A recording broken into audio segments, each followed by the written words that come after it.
گیا ہے، یعنی ہماری اپنی جو کتاب ہے تورات، اب اس نئی کتاب پر ہم ایمان نہیں لاتے۔ وَيَكْفُرُونَ بِمَا وَرَاءَهُ وَهُوَ الْحَقُّ مُصَدِّقًا لِمَا مَعَهُمْ، اور وہ اس کے سوا کا انکار کرتے ہیں، یعنی اس کے سوا جو دوسری آسمانی کتابوں ہیں ان کا کتابوں کا انکار کرتے ہیں۔ یعنی عیسیٰ علیہ السلام کے بعد کوئی قرآن کریم نازل ہوا تو اس کو بھی نہیں مانا، اور انجیل کو بھی نہیں مانا، اسی طرح دیگر آسمانی کتابوں کو بھی انہوں نے نہیں مانا، کہتے ہیں جی ہم تو اپنی کتاب کو مانتے ہیں۔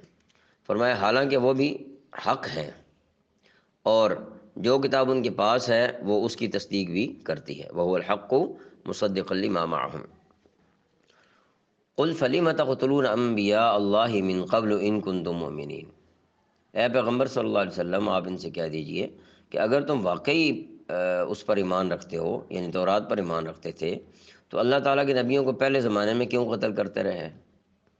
یعنی تمہارا دعویٰ تو یہ ہے کہ ہم تورات کو مانتے ہیں، وہ ہماری کتاب ہم اس کو مانتے ہیں، تو فرمایا عجیب تم مانتے ہو، یہ ماننا کیا ماننا ہوا کہ کیا تورات میں لکھا ہوا تھا کہ اللہ تعالیٰ کے پیغمبروں کو تم قتل کرو؟